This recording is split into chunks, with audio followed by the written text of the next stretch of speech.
हरिओम नमो नारायण। सप्रेम प्रणाम। गुरु परंपरा के अंतर्गत आज हम द्रोणाचार्य के बारे में थोड़ा आलोचना करेंगे।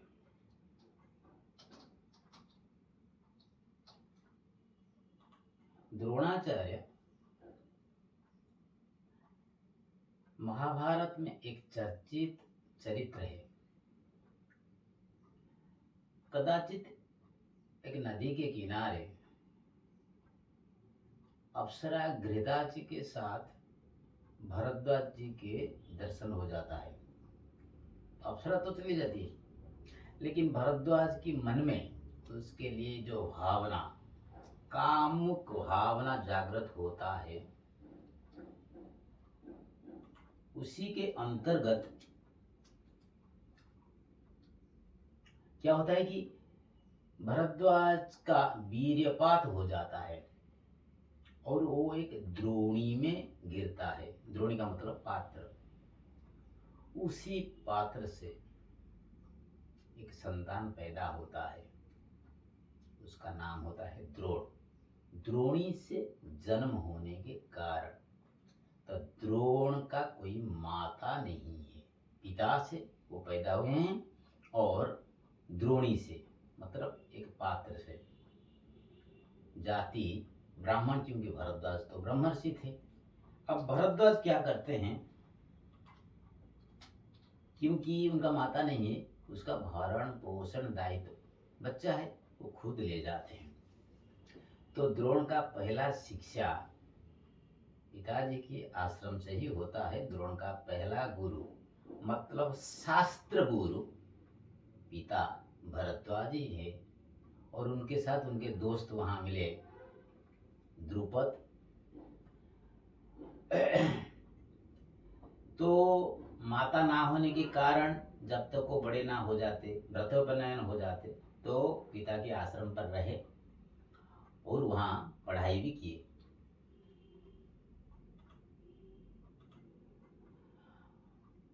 उनके साथी कहा जाता है महाभारत में कि शुक्राचार्य भी उनके साथी थे, दोस्ती था उनके शुक्राचार्य के साथ। मतलब उनके 3 बंधु थे। पहले थे द्रुपद, दूसरे थे शुक्राचार्य, तीसरा जब वो शादी करते हैं कृपाचार्य की भगनी कृपी को, तो कृपाचार्य साड़क हो जाते हैं। उनका एक पुत्र पैदा होता है अश्वत्थामा। और अपनी पिताजी के पास सारे शास्त्र विद्या संपन्न करने के बाद भरद्वाज उनको भेज देते हैं। तब सुनाई दिया जाता है कि परशुराम ने पूरे निक्षेत्र करके संसार के सारे धन वितरण कर रहे हैं, दान में दे रहे हैं, क्योंकि ब्राह्मण को धन रखना शोभा नहीं देता। ये पूरे संसार का जितने भी धन है उसका मालिक ब्राह्मण है, लेकिन वो खुद रखा नहीं, दान कर दिया। इसीलिए ब्राह्मण को गरीब कहा जाता है। इसकी वजह से ये नहीं कि उसके पास धन नहीं था, इसकी वजह से कि वो दान ही कर दिया है। पूरे संसार ब्राह्मण का दान है। ब्राह्मण को दान लेना शोभा नहीं देता, ब्राह्मण को दान देना शोभा देता है। ब्राह्मण दानी है। जब सुनाई दिया कि परशुराम जी सब कुछ दान में दे रहे हैं, तो पिता भरद्वाज ने पुत्र द्रोण को भेज दिया कि जाओ बेटे उनके पास, वहां दान ग्रहण करो और खुश में रहो। द्रोणाचार्य चले जाते हैं। छोटे से बच्चे छतरी पकड़ के नंगे पांव जब जाते हैं, सामवेद गान करते हैं, तो परशुराम जी आते हैं कुटीर से बाहर। पूछते हैं, बेटा तुम हो कौन? भरद्वाज की पुत्र हूं। किस वजह से आए हो? ब्राह्मण पुत्र, दिव्य। किस वजह से आए हो? व्रतोपनयन नया नया हुआ है, मैं दान लेना चाहता हूँ। परशुराम जी को बहुत दुख होता है। वो बोलते हैं, बेटा मैं सब कुछ बस कुछ ही क्षण से पहले दान कर दिया, मेरे पास और कुछ भी नहीं है, कुछ भी नहीं। ध्रुव को बहुत दुख होता है। छोटा सा बालक लेने के चक्कर में आए थे, अब कुछ नहीं है तो फिर क्या करें, वो उनको बहुत बड़ा दुख होता है। तो ये दुख भरी मुंह देखकर परशुराम की भी बहुत दुख होता है। तो वो बोलते हैं कि बेटे, मेरे पास सिर्फ एक ही चीज है, लेना पसंद करोगे?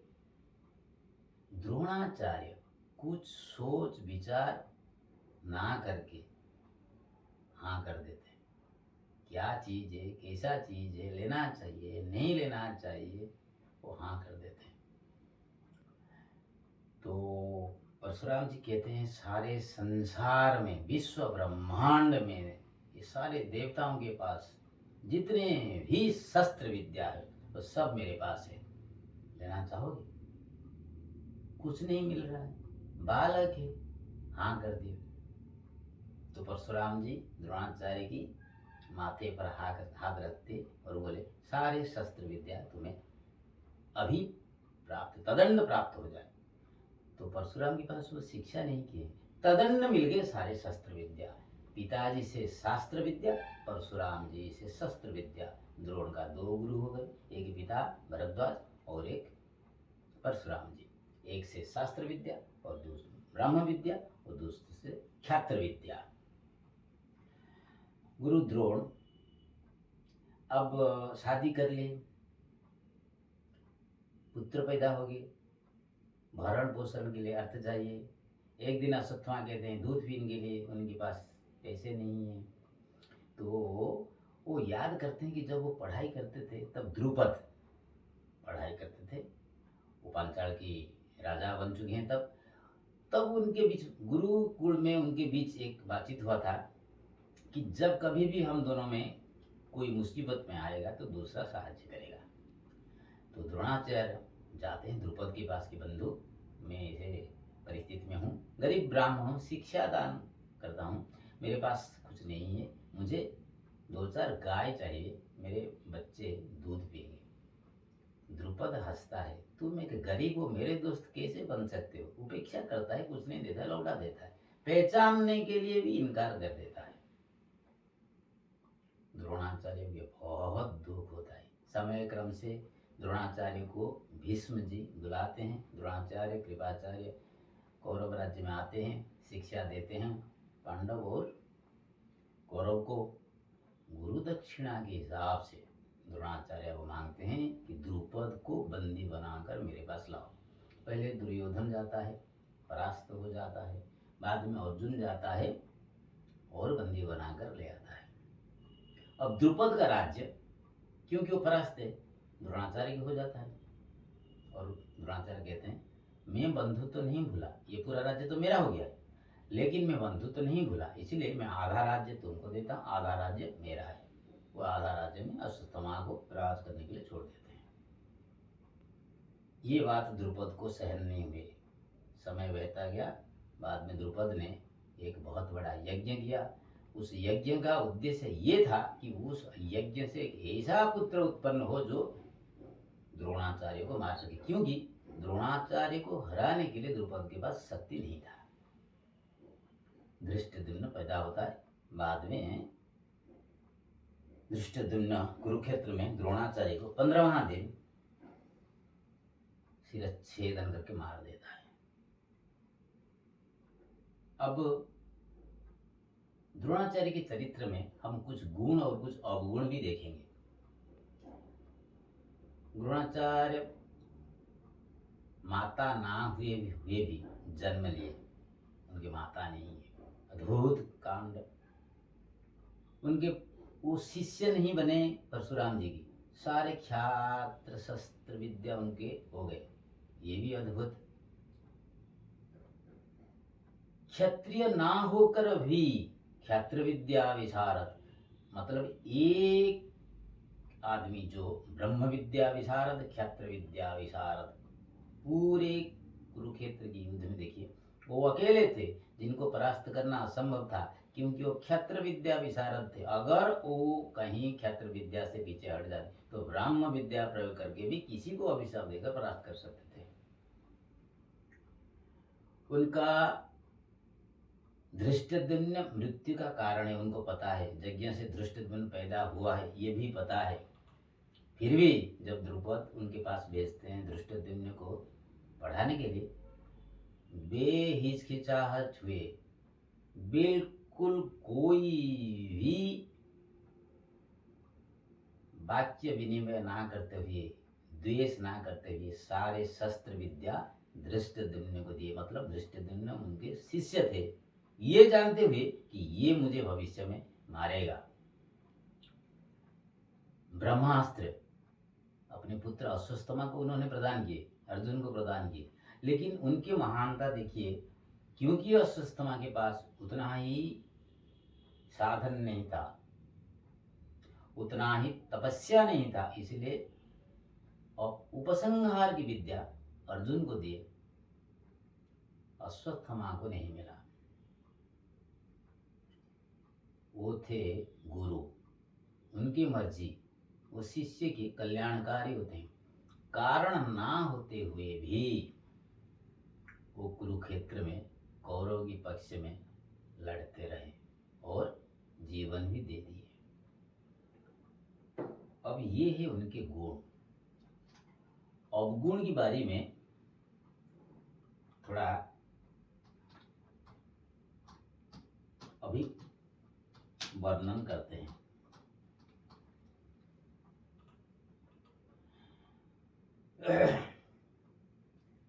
कोई भी परिस्थिति हो उसको समझना चाहिए, ना समझकर किसी भी परिस्थिति को ग्रहण करना ठीक नहीं। वो परिस्थिति को ना समझे, परशुराम जी से शस्त्र विद्या ले लिए, ये सही बात नहीं, क्योंकि उन्होंने गुरुकुल में रहकर संस्कार प्राप्ति ना करके वो शस्त्र विद्या लिए, इसीलिए वो शस्त्र विद्या का कुप्रयोग कुरुक्षेत्र में 11वां दिन, जिस दिन वो मुख्य सेनापति बने, 10वां दिन भीष्म जी को सरसज्जा मिले, 11वां से 15वां दिन तक द्रोण पर द्रोणाचार्य मुख्य सेनापति बने, और उनके शस्त्र विद्या का दुरुपयोग उस समय हुआ है। दूसरी चीज, गुरु सेवक नहीं होते हैं, गुरु गरियान होते हैं। गुरु विद्या प्रदान करते हैं, लेकिन क्योंकि वो अपने आप को सेवक मानने लगे गुरु राज्य की,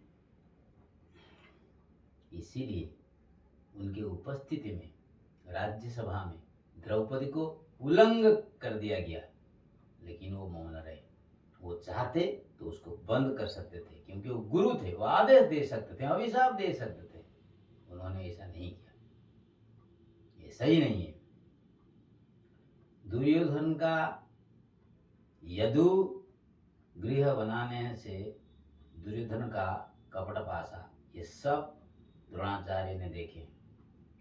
दुर्योधन कु व्यक्ति था, उनके सारे भ्राता शकुनी सब कु लोग थे, मतलब उनके साथ जो संघ है वो कुसंघ है। क्योंकि द्रोणाचार्य उसी जगह पर थे, उनके साथ संघ था, वो कुसंघ की परिणाम स्वरूप 11वां दिन से कुरुक्षेत्र में युद्ध का सारे नियम तोड़ा गया।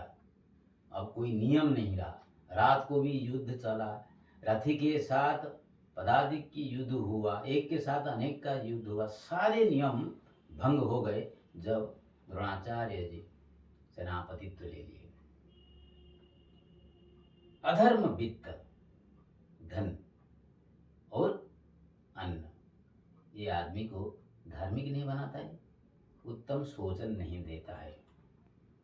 उस अधर्म वित्त या धन या अन्न से अपना प्राण वो बचा रहे थे कुरु राज्य में। तो इसीलिए इतना अधर्म अभिमन्यु की हत्या के समय हुआ उनकी उपस्थिति में, मतलब उनका उसमें इच्छा है। अभिमन्यु का मृत्यु का कारण द्रोणाचार्य बने, क्योंकि अगर वो चाहते वो बंद करवा सकते थे कि नहीं नहीं नहीं, नहीं एक के साथ अनेक नहीं लड़ेंगे। अधर्म वित्त और अधर्म खाद्य की वजह से उनका भी मति भ्रष्ट हो गया। द्रुपद ने, मान लो द्रुपद ने गलत किया, पहचाना नहीं, बंधु को क्या चाहिए? अगर कोई बंधु गलती करता है तो बंधु को क्या करना चाहिए? पहले क्षमा कर देना चाहिए। ब्राह्मण क्षमा कर देना चाहिए। उन्होंने क्या किया? बंधु को अपमानित किया, बंदी बनाया, आधा राज्य ले लिया। अब उसका क्या फल निकला? द्रुपद ने यज्ञ किया, यज्ञ से धृष्टद्युम्न पैदा हुआ। धृष्टद्युम्न पैदा होने का ये कारण कि वो द्रोण को मारे, और 15वां दिन युद्ध क्षेत्र में मिथ्या आलोचना की, अश्वत्थामा मर गया, ये सुनकर जब वो ध्यानस्थ हैं तब धृष्टद्युम्न ने उनका सिर छेदन किया। ये आलोचना से अब इस निष्कर्ष ये निकलता है, गुरु गरियान होना चाहिए, विधेय होना। अर्थलोभी होना अप्रासंगिक है, उनको अर्थलोभी होना शोभा नहीं देता है। यथार्थ विद्या की वो ज्ञाता और दाता। पहले उनको विद्या ज्ञात होना चाहिए, दूसरा उन्हीं को देना चाहिए जो उसके लायक हो। ज्ञान और दान ये दोनों गुरु को शोभा देता है। पहला उनके पास ज्ञान होना चाहिए। गुरु गरियान हो, ज्ञान नहीं है गुरु जो दिखाई देता है, सही नहीं है। अगर अध्यापक मूक बन जाए, क्रीड़ा शिक्षक खंज बन जाए, तो फिर शिक्षा दान कैसे होगा? ज्ञान और दान। गुरु जो है, गुरुकुल में क्या होता था? बच्चों को पढ़ाते थे गुरु, खाना भी देते थे, वस्त्र भी देते थे। आजकल क्या हो रहा है आपको तो पता है। गुरु को ज्ञान और दान दोनों का मालिक होना चाहिए। गुरु हमेशा स्पष्टवादी होना चाहिए और निरपेक्ष, चाहे वो पांडव हो चाहे वो कौरव हो। स्पष्ट शब्द से कहना चाहिए, नहीं द्रौपदी का कार्य जो हो रहा है गलत हो रहा है, और निरपेक्ष, नहीं नहीं पांडव को राज्य देना चाहिए, नहीं तो मैं खड़ा हो जाऊंगा। गुरु को स्पष्टवादी और निरपेक्ष होना चाहिए।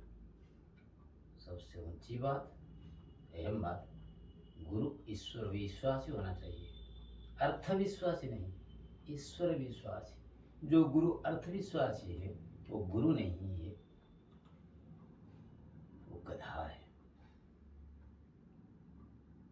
द्रोणाचार्य की चरित्र अभी हम आलोचना कर रहे थे।